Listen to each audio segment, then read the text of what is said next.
Hello, weight loss surgery family. This is Rachel, or On My Way Down VSG here on YouTube, coming with you in celebration of my first Surgiversary. So if you're interested, stay tuned for a short look at the past year, and then we'll have a few reflections. Thanks, guys.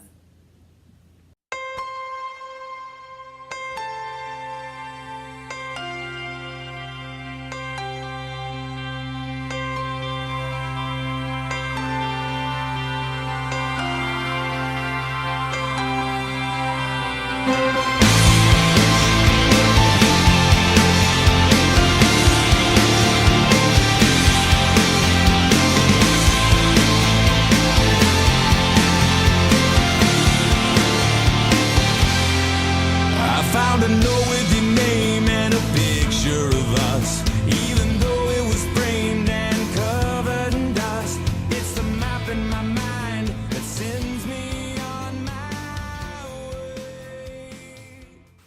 Hi, Noah. Hi. So, can I have another one of your great hugs? Yeah. Aww. What are you doing? Touching.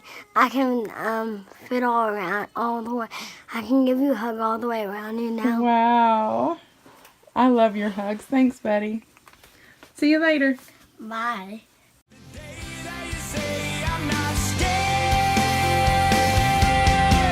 put your hands in the air if you hear me out there. I've been looking for you day and night. Shine a light in the dark, let me see where you are, 'cause I'm not gonna leave you behind. If I told you that you're not alone and I show you this is where you belong, put your hands in the air one more time. I've seen a million miles, met a million faces, took all I knew to reach all these places, and I'd do it again if it brings me back to you.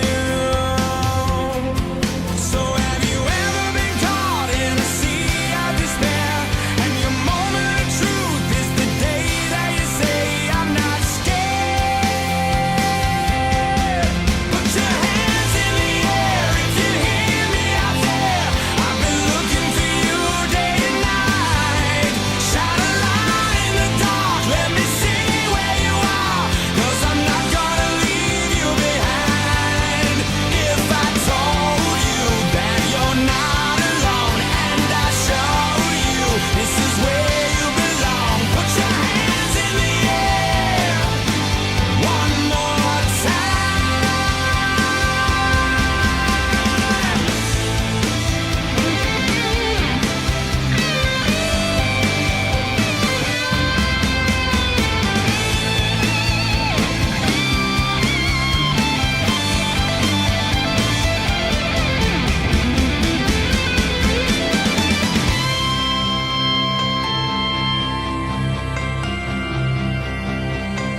Put your hands in the air.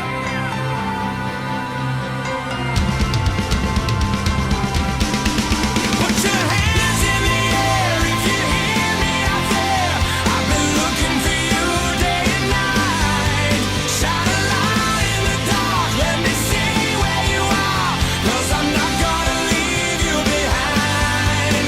If I told you that you're not alone and I show you this is where you belong, put your hands in the air one more time.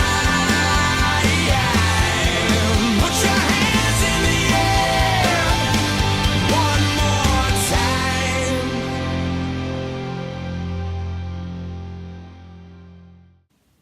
So, for stats here at 1 year, I am 34 years old and I'm 6 foot tall. My highest weight recorded was 363 pounds with a BMI of 51. And my pre-op, 1 week liquid pre-op diet weight was 326 pounds or a BMI of 46.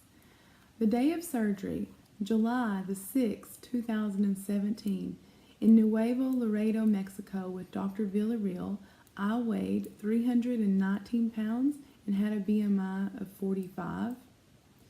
And the day I'm most proud of is January the 11th, 2018, because that's the day I beat obesity into remission for the first time. And I weighed 215 pounds on that day. And that brings us to today, my current weight. My current weight, which is emotional for me to say, is 178 pounds, or a BMI of 24.9. And God just made that happen for me today. And a lot of you might be wondering why that's such a big deal and why that's so important to me. And I have some new subscribers following, and so I just want to share so that I'll never forget how much this means to me, how much the gift of VSG means to me, and how much all of your support means to me, because that's what's gotten me to this point. But just slightly over a year ago, I was sitting at the hospital with my 1-year-old son, and there at Boston Children's Hospital, they had done a surgery, and during that surgery, they performed a liver biopsy. And I didn't think anything about it because I didn't know he was having any problems with his liver. We had never been told that before. I just thought it was precautionary, no big deal. But they came out and they told us that the liver biopsy showed he had a grade 3 fibrotic liver. And a grade 4 is when you get put on the transplant list. And so I was really naive and I was really ignorant, and I just said to the doctor, well, that's great, at least it's the liver. The liver regenerates, that's no problem. And he said, no, you're not understanding me. Once you get to the point of having a fibrotic liver, it's too much damage to be able to overcome. He said there's a chance he can live a long life with a grade 3, liver, and he'll be okay. But then there's a chance that tomorrow or the next day or the next year he might need a liver. I'm a very realistic person, and so I immediately wanted to know, well, if that's the case, where is he going to get a liver? How are we going to do this? I knew that living donation was an option. I'd heard of that before. And so I immediately went through the steps and found out that I was a match. And I was really happy that God had provided that solution, that backup plan. But then the doctor had to tell me, he had to say, you're too fat to save your son. He didn't word it just like that, but that's what it was. My obesity prevented me from being an organ donor. And with very little research, I just hopped on a plane. I flew to Mexico because I didn't have insurance coverage for weight loss surgery, and I had vertical sleeve gastrectomy. And it's not that I'd never thought about weight loss surgery before, because I'd thought about it for years and years, permanent weight loss surgery like VSG or RNY or DS, something radical like that had great results. But what had prevented me from having any kind of permanent treatment for obesity is I felt like I was almost unhelpable. And because I knew that I often ate for emotional reasons, I didn't always eat because I was hungry. And I thought that restriction only probably wouldn't help me, because I knew in my mind that I would be able to eat often. Even if I got filled up for a minute, I knew that wouldn't last forever. Just like Thanksgiving dinner, when you feel full like that, it doesn't last forever. It's like a couple hours later, you're going back for some leftovers. And I just was concerned the entire time that it would never help me. But if anyone's watching my video that's thinking about having weight loss surgery, I want to tell you the difference that I've experienced. And from the moment I woke up from VSG surgery, I'm just going to say that, let me take one step back. When people ask me about weight loss surgery and how I feel now versus before, why I couldn't just diet and exercise before and why it's working now. The best way I can describe it is, before I had weight loss surgery, I felt like I was hanging on the edge of a cliff by my fingernails, and I was just doing everything I could do not to fall down into the deep pit, because I knew that there was no end to my weight gain if I ever let go. And it was an extreme struggle all the time. And I was thinking about food. What am I going to eat now? What am I going to eat for dinner? What am I going to eat for a snack? Midnight snack. What am I going to eat tomorrow and next week and next month? Like, food was constantly on my mind. But when I woke up from vertical sleeve gastrectomy surgery, things felt different. I didn't have that intense desire to eat. I didn't have those intense cravings. Now, I think that the surgery provides that hormonal change. And so I credit weight loss surgery, permanent weight loss surgery, for having that hormonal impact, because they remove the part of your stomach that releases those hunger hormones, so many of them. And so you're left with such a decreased amount. And I think restriction is a very small part of weight loss surgery. I think that most of the people I know that are 1+ years out from surgery, they can eat a very normal amount of food and they can gain weight really easily still, but not to the degree of before. I'm not sitting here in the same fear that I'm going to gain to 600, 700 pounds. I saw it as a real possibility that I could be on that show, My 600-Pound Life. It was not out of the question at all. And so I just want to encourage you to really research and think about weight loss surgery and the scientific part of it. Because I wish I wouldn't have waited so long. I say that on one hand, but I think that timing is everything. And I probably wouldn't have been mature enough to follow the rules and to use my weapon correctly until this point and until it really mattered. So I wanted to mention all of that. I've got some notes here I'm looking at. So some of the reflections I have of what's helped me be successful and to finally be categorized as having a normal BMI, which makes me a candidate for organ donation, is that I think, and I want to be able to look back at this on all the years to come, because I know that my obesity is just in remission and it can come back at any time. And so if I start to lose my way, I want to come back to this moment and remember how happy I feel and how proud of myself I feel.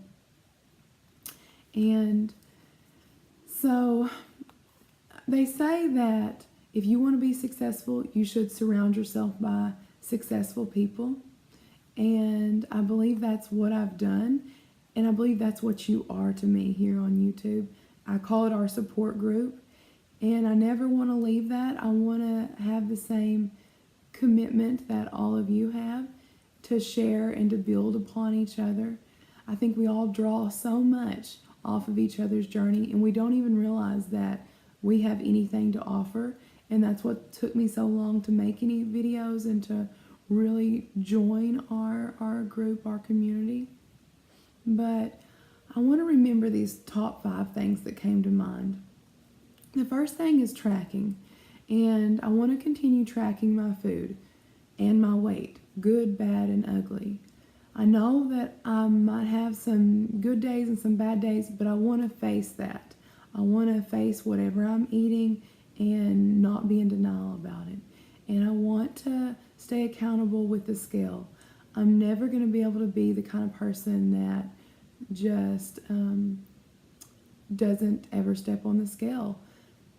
The point is I'm really tall, and I think that doesn't serve me well because I can wear the same size for quite a few pounds. And I think that once you get above 10 and 20 plus pounds, like, it's a lot harder to get it off. And I don't want to go back to that place. I never want to not be there for my children. And, you know, that's where I was a year ago. Like, I'm Christian's mother, and I was too fat to save him. And, you know, I don't know if any of you have watched that movie I think it's called Kidnap. It's got, I think, Halle Berry. I'm not great with actresses or actors, but anyways, basically her child's kidnapped, and she runs and jumps and does all this physical activity to save her child. It's a good movie. It's really lengthy. You just can't believe the length she goes through and how she's able to save her child in the end. But when I saw that movie, I thought, a year ago, there's no way I would be able to save one of my children if they were kidnapped like that. Just like there was no way that I could offer my liver or save my son a year ago in that aspect. And so I never want to be in denial. I never want to go back to that place. And the second thing is I think it's really important to find your diet plan and what works for you, and to build off of what you've learned from others. And like I mentioned last week, one of my keys for my continued success is going to have to be what Fat Kingsfield and Lauren Losing have built their successful journeys off of, saying that all bites count. And that goes back to my tracking. Those go hand in hand. And then I would have never learned about a keto diet had I not been following Foodie Turned Sleevy. And that's important to my future. And then if it hadn't been for Tanya, Voodoo Queen, I would have never dove into therapeutic fasting and Dr. Jason Fung's research. And that is the triple threat for me. That is my successful combination. And I can't ever forget that. And then the third thing is abstinence from my major triggers, which is sugar, specifically sugar, and like cereal. Those things, you know, those kind of things are always going to be no foods for me. And I think that some type of physical activity is the bonus, because I think that it's true what everyone says, that 80% of our journey is in the kitchen, is food, but that extra 20% to be successful is some type of physical activity. And I'm not saying it has to be anything crazy, but for the last year, more days than not, I have power walked a 5K. I've just recently started getting into running a 5K, but anyways, I think some type of physical activity is important to optimize your success. And I want to remember that. And the last thing is accountability, openness, honesty. I'm never going to hide my weight ever again. I'm going to be open about it. And I want to be accountable to you. And I want to believe that I can make this commitment to stay here with you. Even if it's just coming on to say, hey, I'm here, I'm still weighing, I'm still connected with you. And I'm going to remember, and I'm going to keep on saying what Tanya has said so many times. I'm going to keep on saying, am I a fit girl or a fat girl? Is this the kind of person I want to be? Is this the kind of example I want to set for my children? And that's the most important things to me. So going forward, my goals and my plans for year 2. I want to honestly lose 5 or 10 more pounds. Even though I'm technically a healthy BMI right at this moment, a 24.9 BMI is cutting it really close. And we all know how weight fluctuates. And I don't want to wake up in the morning, I don't want to wake up on any morning and not qualify to be a liver donor for my son. And so I want to have some cushion there. And my plan is to stay with my regular eating being on a keto plan. I want to still incorporate therapeutic fasting at least monthly. And my big goal is that in the next year sometime, I would be able to do a 7-day pure water fast for autophagy benefits because cancer runs in my family. And I have the goal to finally complete the Couch to 5K program and to finally run a 5K and not finish last. So that's a goal. I want to maintain my weight in a healthy BMI category, and if I'm able to do that, I have the plan that I would like to have major plastic surgery in the fall or winter of 2019. And I still want to discuss my plastic consults, and I've actually already taken the loose skin pictures so I can show you exactly what we're working with and where my money would be going for plastic surgery. So I'm going to turn the video off here because it's already going to be long once I maybe learn how to insert those, and hopefully you'll have already seen my before and after and kind of my year in review pictures. And so I just want to thank you all for being on this journey with me, and I want to close with the same thing I always say, that if you keep God on your heart and in your mind, you'll always be successful. Bye guys.